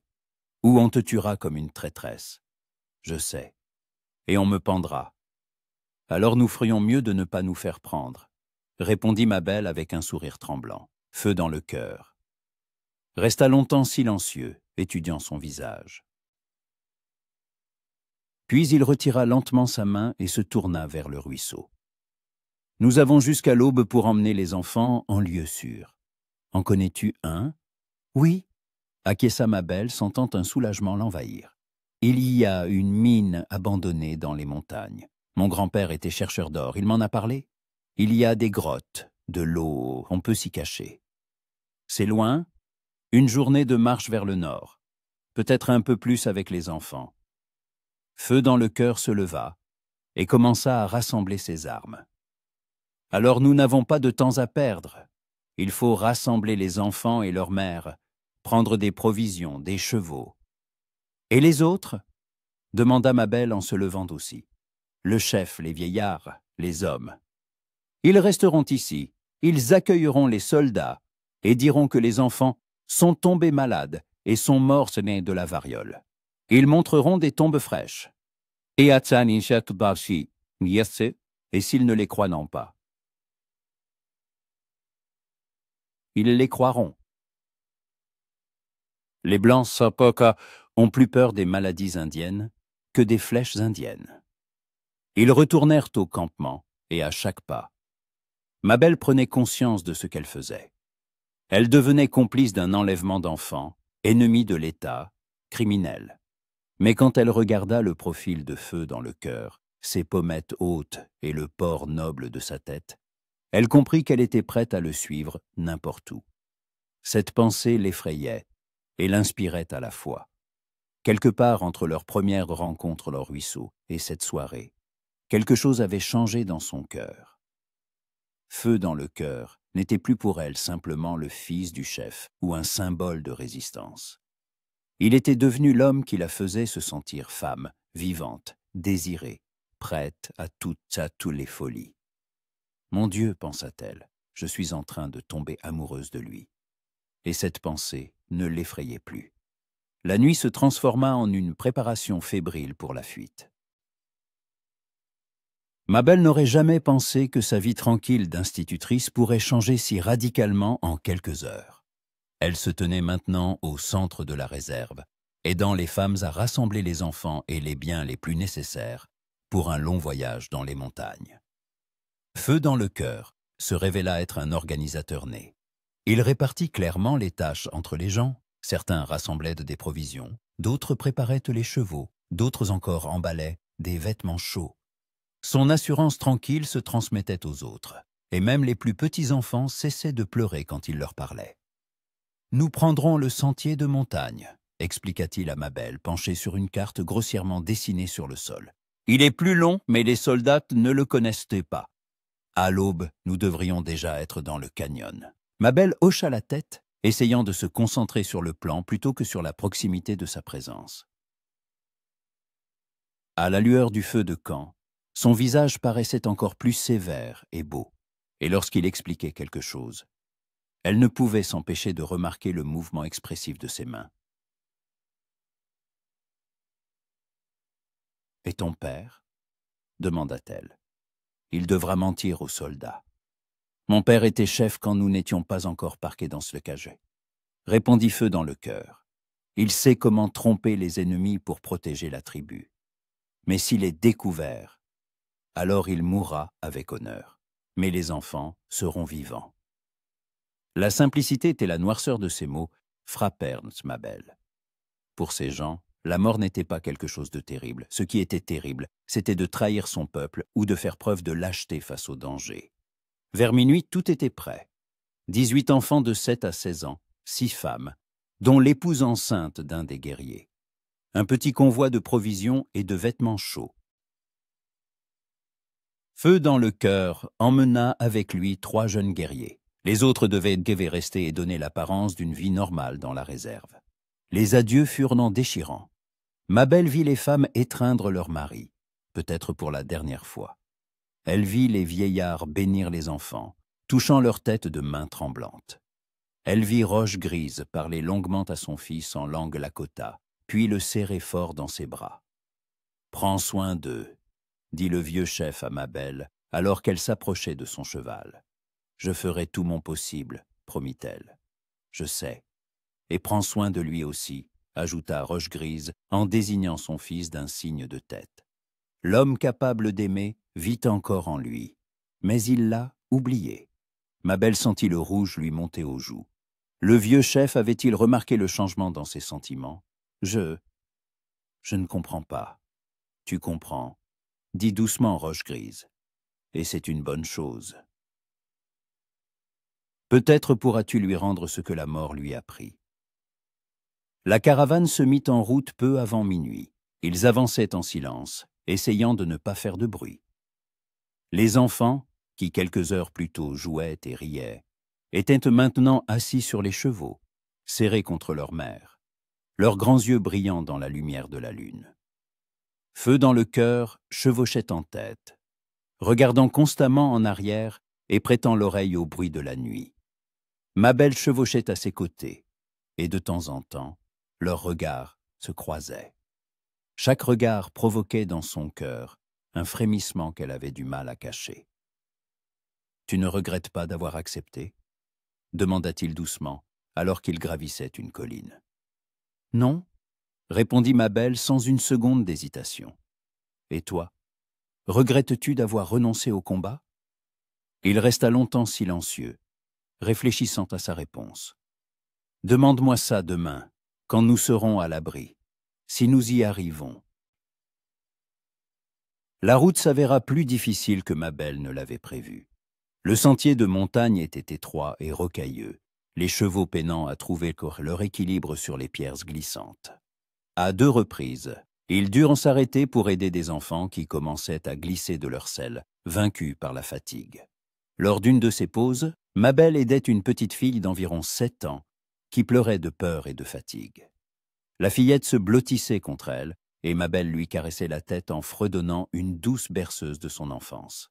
« As-tu des enfants ?» demanda Feu dans le cœur, apparaissant à ses côtés. « Non, » répondit Mabel, tout en berçant encore la fillette. « Je ne suis pas mariée. » « Pourquoi ?» La question était si simple et directe que Mabel fut décontenancée. Comment expliquer à cet homme qu'elle n'avait jamais rencontré un homme qui aurait fait battre son cœur plus vite? Que tous les prétendants que sa tante lui avait présentés à Boston lui semblaient ennuyeux et prévisibles. « Je n'ai pas rencontré la bonne personne, » répondit-elle enfin. « Comment devrait-il être? Le bon ?» Mabel le regarda. Son profil découpé par la lumière de la lune, ses mains fortes tenant les rênes, sa posture assurée en sel. Et elle comprit qu'elle pouvait décrire l'homme idéal, simplement en le regardant. Fort, dit-elle doucement, honnête, capable de protéger ceux qu'il aime, et capable d'aimer vraiment, de tout son cœur. Quelque chose changea dans son regard. Il la fixait si intensément que Mabel sentit sa respiration devenir superficielle. De tels hommes sont dangereux, dit-il. Ils peuvent briser un cœur. Ou ils peuvent le guérir, répondit-elle sans détourner les yeux. Un silence plein de non-dits s'installa entre eux. Mabel sentait qu'il ne parlait maintenant pas seulement d'un homme idéal hypothétique, et cette prise de conscience faisait rougir ses joues, même dans l'air frais de la nuit. « Et nous devons continuer », dit enfin Feu dans le cœur, mais sa voix était rauque. Ils reprirent leur chemin, mais quelque chose avait changé entre eux. Mabel sentait ses regards, ressentait la tension qui naissait chaque fois qu'ils devaient en chevaucher côte à côte ou se toucher en aidant les enfants. À l'aube, ils atteignirent l'entrée du canyon. Le soleil se levait sur l'horizon, peignant les rochers de teintes rouges et dorées, tandis que la brume persistait dans la vallée. Quelque part en bas, à des kilomètres de là, les soldats étaient probablement déjà arrivés à la réserve et avaient découvert que leur mission avait échoué. « Sommes-nous en sécurité ?» demanda l'une des femmes, berçant un nourrisson en pleurs. « Pour l'instant, oui, » répondit Feu dans le cœur, « mais nous devons continuer jusqu'aux grottes. » La mine abandonnée dont le grand-père de Mabel lui avait parlé se révéla être une véritable trouvaille. C'était un complexe de grottes naturelles reliées entre elles, avec plusieurs sorties et une source d'eau douce. Au fond de l'une des grottes, on trouvait des vestiges des constructions des chercheurs d'or, des bûches pour un feu, quelques outils et même de vieilles couvertures.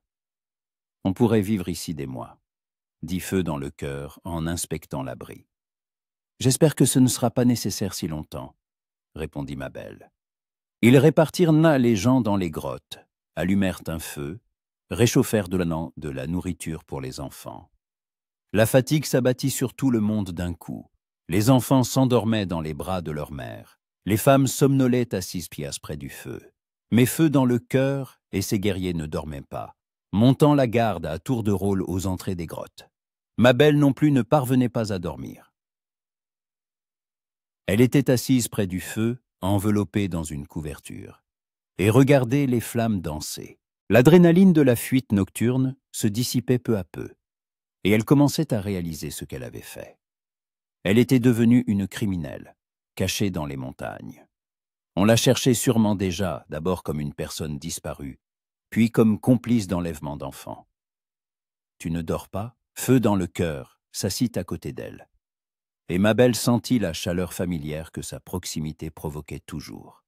« Je ne peux pas, » admit-elle. « Trop de pensées dans ma tête. »« À quoi penses-tu ?»« À ce que j'ai fait, à ce qui va se passer ensuite. »« Ah !» Elle s'interrompit, n'osant pas finir sa phrase. « À quoi ?»« À ce qui se passe entre nous, » dit-elle doucement, sans quitter le feu des yeux. Feu dans le cœur resta longtemps silencieux. Mabel sentait son regard sur elle, et son cœur battait si fort qu'il semblait audible dans le silence de la grotte. « Tu es une femme blanche, » dit-il enfin.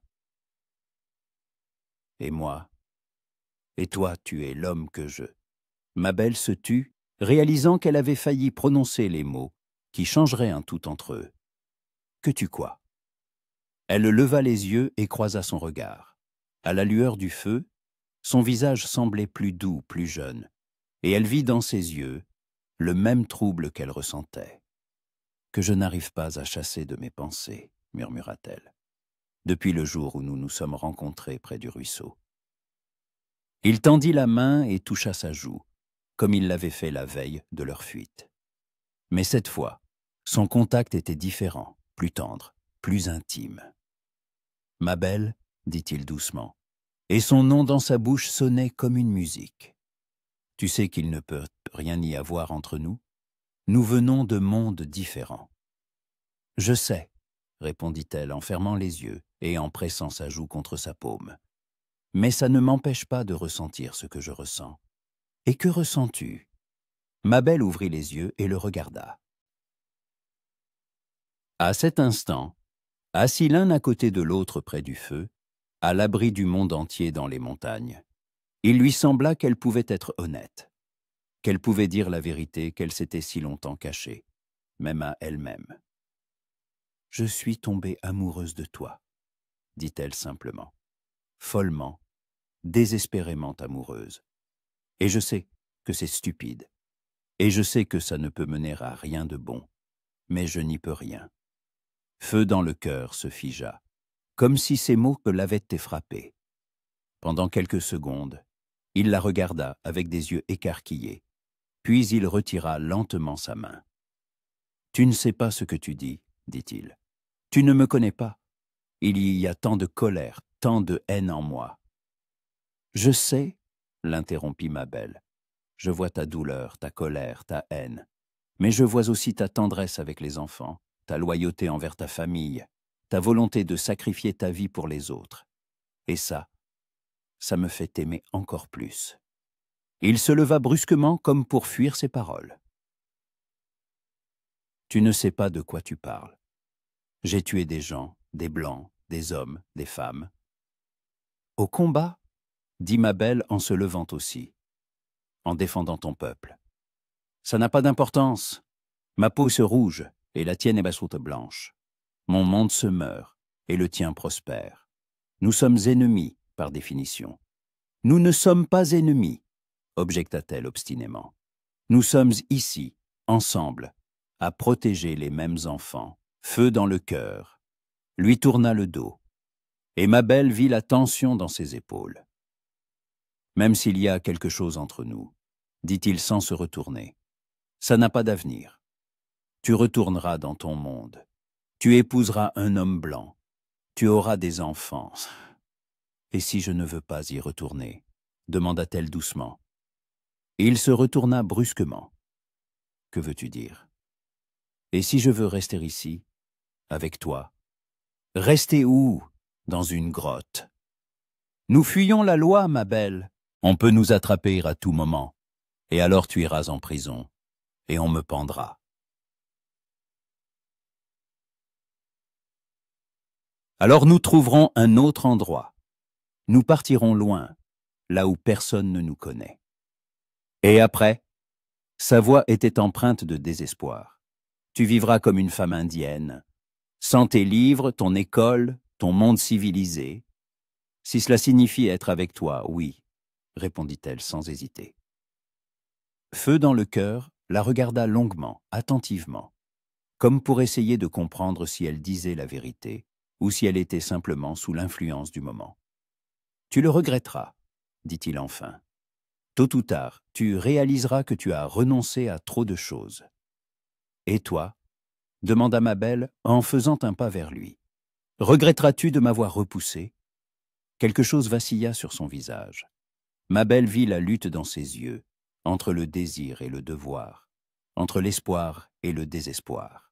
« Ma belle, » dit-il d'une voix rauque, « tu n'imagines pas à quel point il m'est difficile de te repousser. »« Alors ne me repousse pas, » murmura-t-elle en s'approchant encore. Il n'y avait plus que quelques centimètres entre eux et eux. Ma belle sentait la chaleur de son corps, entendait sa respiration rapide. Elle leva la main et toucha sa poitrine, sentant son cœur battre vite. « Ma belle, » dit-il en guise d'avertissement, mais il ne s'écarta pas. « Je sais que c'est de la folie, » murmura-t-elle. « Mais si demain on nous attrape, si demain tout s'arrête, je veux savoir ce que c'est que d'être aimé de toi. » Feu dans le cœur ferma les yeux, comme pour lutter contre lui-même. Puis ses mains se posèrent sur ses épaules et l'attirèrent à lui. « Tu vas me rendre fou, » murmura-t-il dans ses cheveux. « C'est déjà fait, » répondit-elle en l'enlaçant par le cou. Il s'écarta et la regarda longuement, attentivement, comme pour mémoriser chaque trait de son visage. « Si nous franchissons ce pas, il n'y aura pas de retour en arrière, » dit-il sérieusement. « Je ne veux pas de retour en arrière, » répondit Mabel. Alors il se pencha et l'embrassa doucement, prudemment, comme s'il craignait de lui faire mal. Mabel sentit le monde entier disparaître, ne laissant que deux, la chaleur de ses lèvres et le battement de deux cœurs à l'unisson. Quand le baiser prit fin, ils restèrent enlacés, respirant difficilement, comme s'ils avaient quinte couru des kilomètres. « Qu'est-ce qui va se passer maintenant » murmura Mabel. « Je ne sais pas, » répondit honnêtement Feu dans le cœur. « Mais quoi qu'il arrive, je ne te laisserai plus partir. » Et cette nuit-là, cachée dans les montagnes loin du monde, deux âmes de mondes différents se trouvèrent, et leur amour devint la seule lumière dans les ténèbres d'un avenir incertain. L'aube dans les montagnes était spéciale. Le soleil se levait lentement au-dessus des sommets, peignant les rochers de nuances d'or rose, et la brume dans les vallées ressemblait à une mer de nuages. Mabel se réveilla dans les bras de Feu dans le cœur, et un instant, elle crut que tout ce qui se passait n'était qu'un beau rêve. Ils avaient passé la nuit près du feu éteint, abrités sous sa cape en peau de cerf. Ils avaient parlé jusqu'au cœur de la nuit, de leur passé, de leurs rêves, de leur peur. Feu dans le cœur lui raconta la vie de la tribu avant la réserve, les chevauchées libres dans les prairies, les rituels sacrés sous le ciel étoilé. Mabel partagea des souvenirs de son enfance à Boston, de sa décision de devenir institutrice, et de la première fois où elle avait vu l'Ouest sauvage et compris qu'elle avait trouvé sa maison. Maintenant, elle était allongée, écoutant sa respiration régulière, et se sentait heureuse malgré tous les dangers. En une nuit, sa vie avait radicalement changé. Elle n'était plus une institutrice solitaire d'une petite ville. Elle était une femme qui aimait et était aimée, prête à partager sa vie avec un homme d'un autre monde. « Bonjour » murmura Feu dans le cœur en ouvrant les yeux. « Bonjour » répondit-elle en se tournant vers lui. À la lumière du jour, il paraissait plus jeune, et les peintures de guerre qu'il n'avait pas lavées depuis plusieurs jours lui donnaient un air mystérieux. Mabel tendit la main et toucha la bande rouge sur sa joue. « Que signifient ces motifs » demanda-t-elle. « C'est le signe d'un guerrier prêt à mourir pour sa tribu » expliqua-t-il. « Mais maintenant je ne veux plus mourir. Je veux vivre avec toi. » Mabel sourit et l'embrassa, légèrement, tendrement, savourant le droit de le faire. « Alors nous devons trouver un moyen de rester en vie, » dit-elle. Leur conversation fut interrompue par un bruit de pas venant du fond de la grotte. Lapin agile, le garçon qui s'était approché d'elle le premier près du ruisseau, courait vers eux, le visage effrayé. « Feu dans le cœur !» cria-t-il. « Mademoiselle Mabel, les soldats, ils sont dans la vallée !»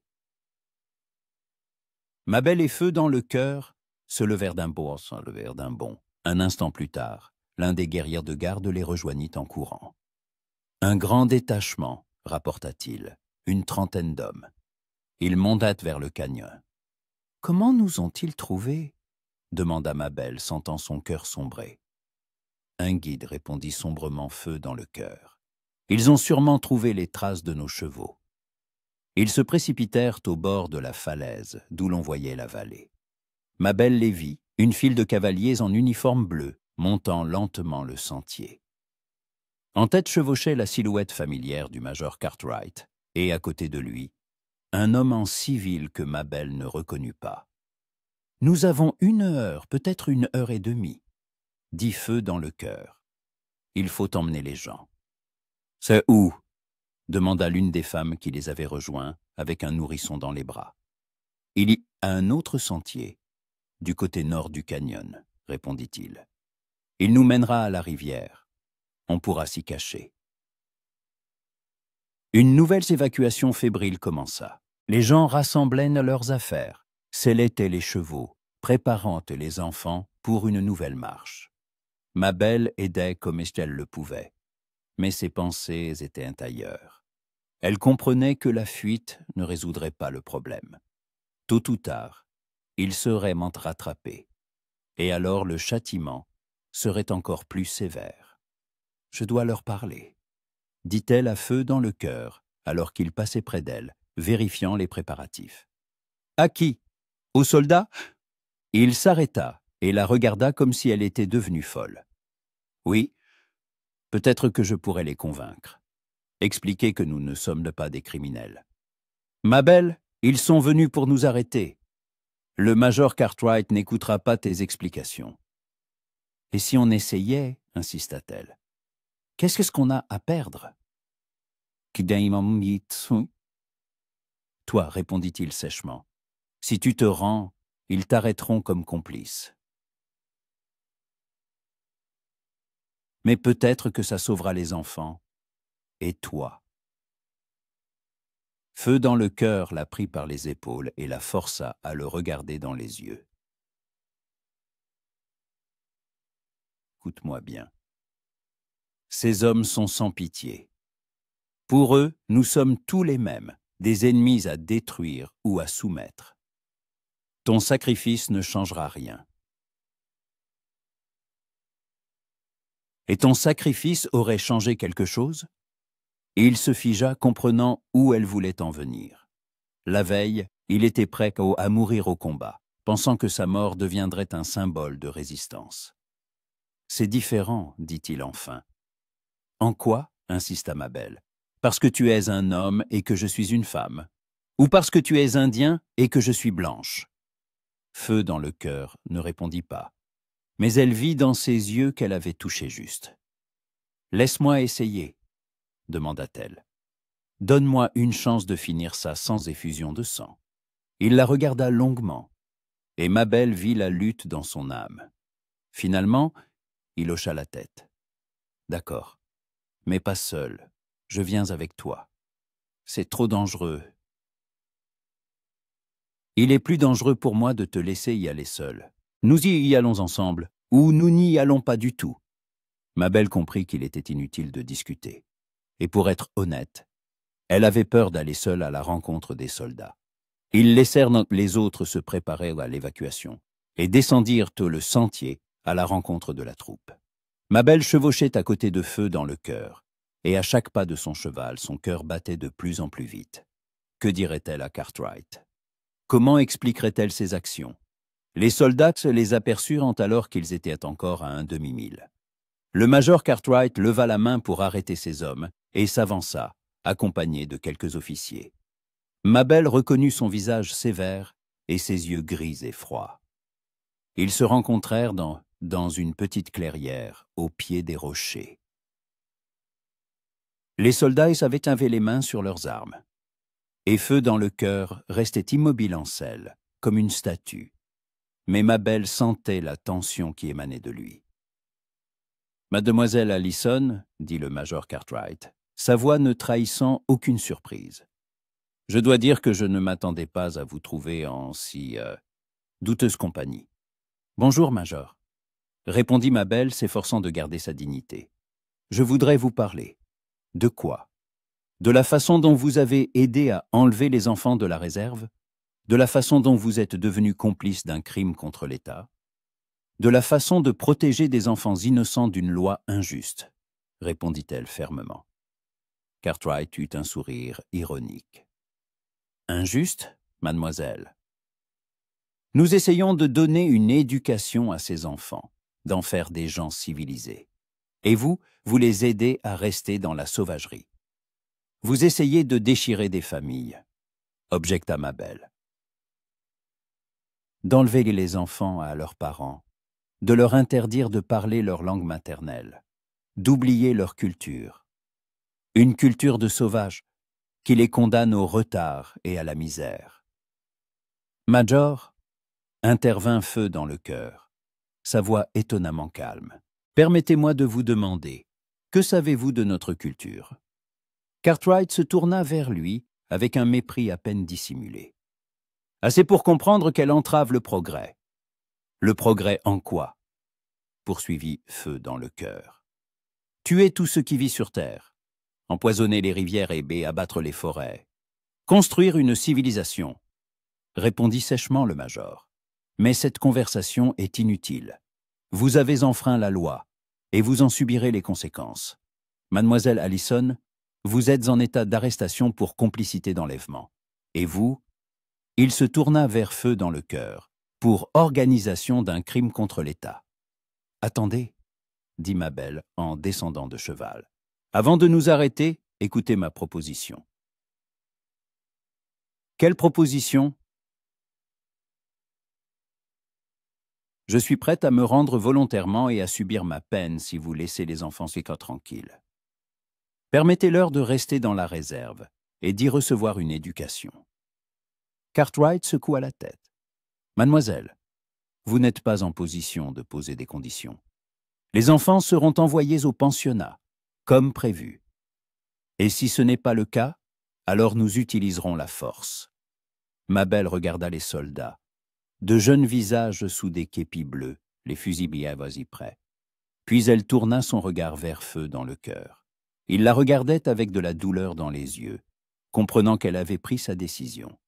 « Major, dit-elle en se retournant vers Cartwright, et si je vous proposais quelque chose de plus précieux que l'arrestation de fugitifs, que voulez-vous dire?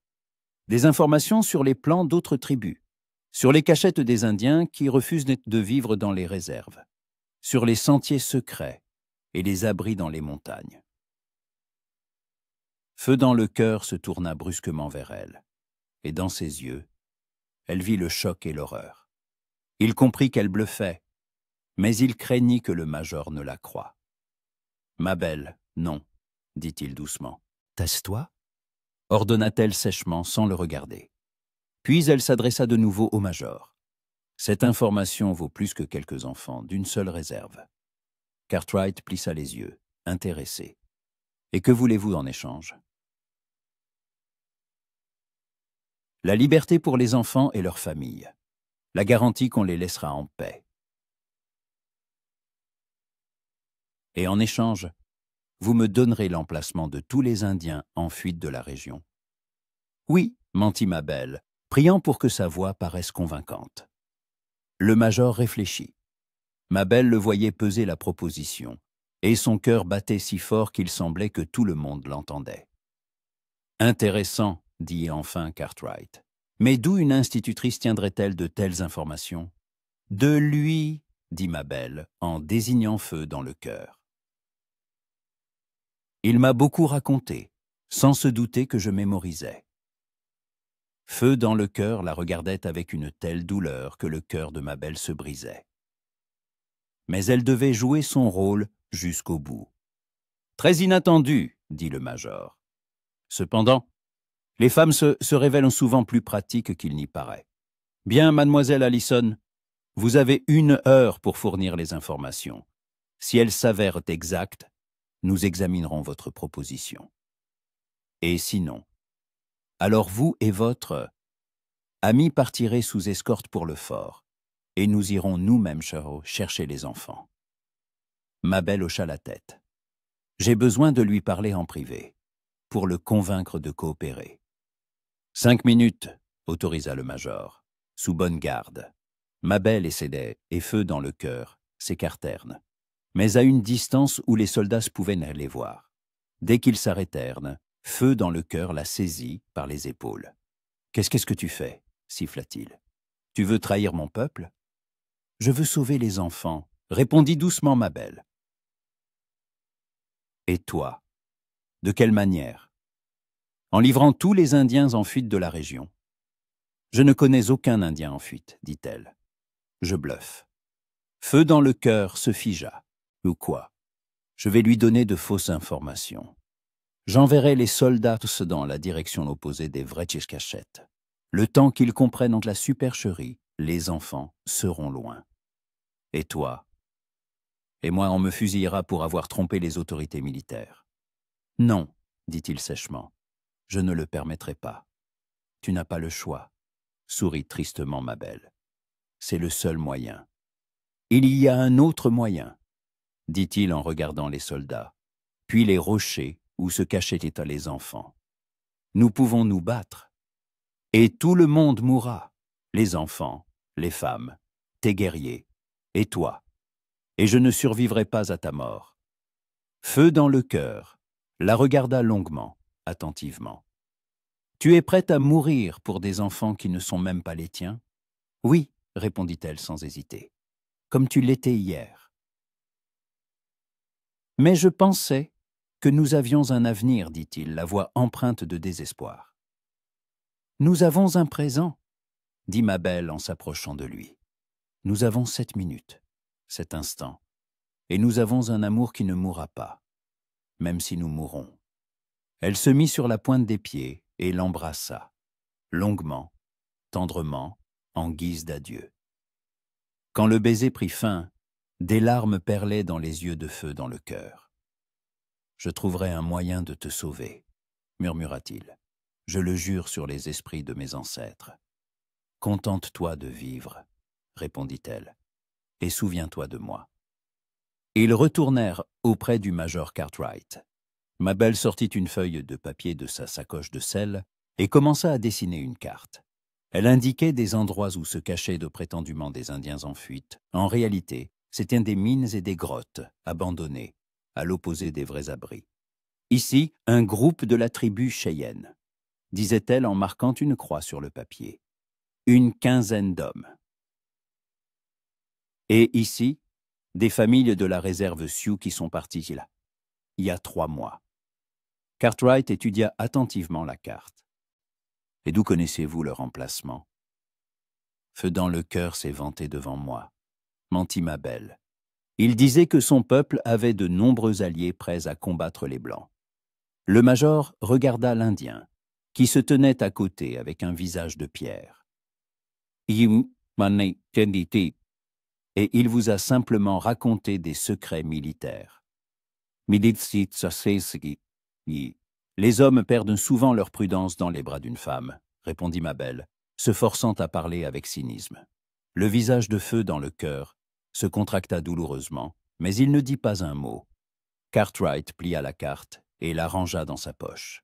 Si ces informations s'avèrent exactes, les enfants resteront dans la réserve, dit-il. Et vous viendrez avec nous au fort pour une enquête plus approfondie. Je comprends, acquiesça Mabel. Et lui demanda le major en désignant Feu dans le cœur. Il s'est libre. Il n'était pas au courant de mes plans pour livrer ces informations. Très noble de votre part, remarqua sarcastiquement le major. Bien. Nous vérifierons la véracité de vos dires. Si tout est vrai, le marché est conclu. Les soldats entourèrent Mabel, se préparant à l'escorter au fort. Elle regarda une dernière fois Feu dans le cœur, essayant de mémoriser son visage.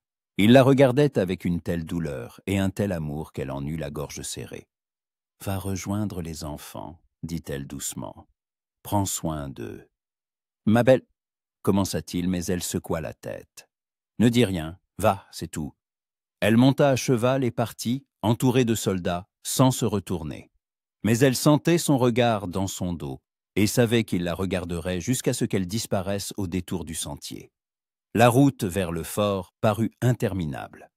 Mabel chevauchait en silence, pensant aux enfants qui, à ce moment peut-être, descendaient un sentier secret vers la rivière. À Feu dans le cœur, qui devait assurer leur sécurité, à elle-même et à ceux qui l'attendaient au fort.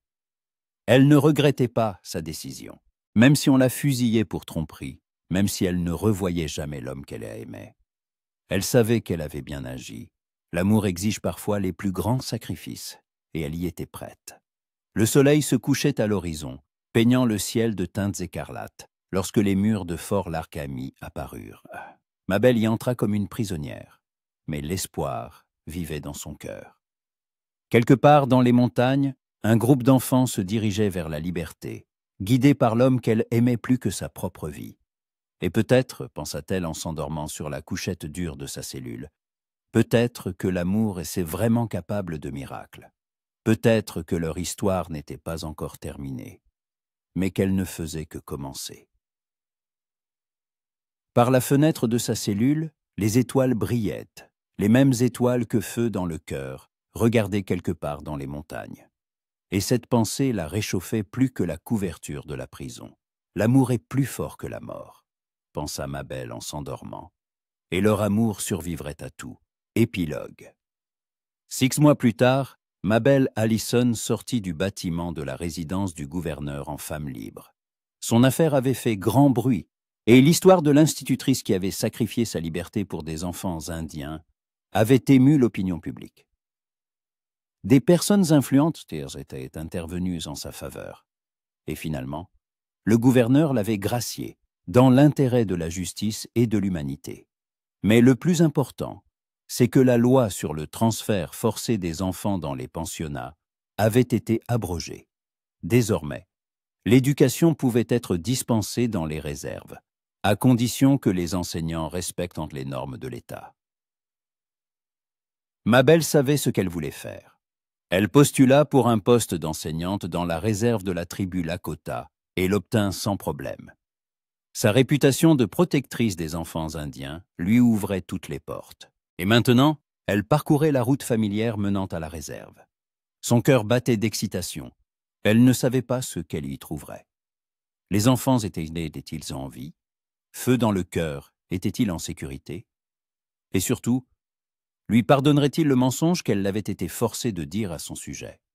La réserve l'accueillit avec des sons et des odeurs familiers. Les enfants jouaient à ce près du ruisseau, les mêmes enfants qu'elle avait sauvés. En la voyant, ils coururent vers elle avec des cris de joie. « Mademoiselle Mabel !» cria Lapin à Gilles, le premier à atteindre son cheval. « Vous êtes revenue ?»« Oui, » répondit-elle en riant à travers ses larmes. « Je suis revenue pour de bon. » Roche-Grise sortit de son tipi avec un large sourire sur son visage ridé. « Bienvenue à la maison, l'institutrice Blanche, dit-il. Nous t'attendions. »« Et feu dans le cœur !» Ne put s'empêcher de demander Mabel. « Il est près du ruisseau, » répondit le chef. « Il y va tous les soirs depuis que tu es parti. Il dit qu'il attend un miracle. » Mabel se dirigea vers l'endroit familier, les jambes tremblantes. Et elle le vit, assis au même endroit où ils avaient autrefois parlé d'amour et de sacrifice. Mais maintenant, il ne portait plus de peinture de guerre. Et ses cheveux n'étaient plus ornés de plumes. C'était simplement un homme qui regardait le coucher du soleil. « Feu dans le cœur », appela-t-elle doucement. Il se retourna, et dans ses yeux, une flamme de joie s'alluma, aussitôt remplacée par la prudence. « Tu es revenu, » dit-il en se levant. « Je suis revenu, » acquiesça Mabel, « et je ne repartirai plus, si tu me pardonnes. » « Te pardonner, quoi? Ce que j'ai dit au major, de t'avoir fait passer pour un traître aux yeux de ton peuple. » Feu dans le cœur s'approcha d'elle et lui prit les mains. « Tu as sauvé les enfants, » dit-il. « Tu m'as sauvé d'une mort stupide. Tu m'as appris que l'amour est plus fort que la haine. Pourquoi devrais-je te pardonner? De t'avoir fait souffrir. Et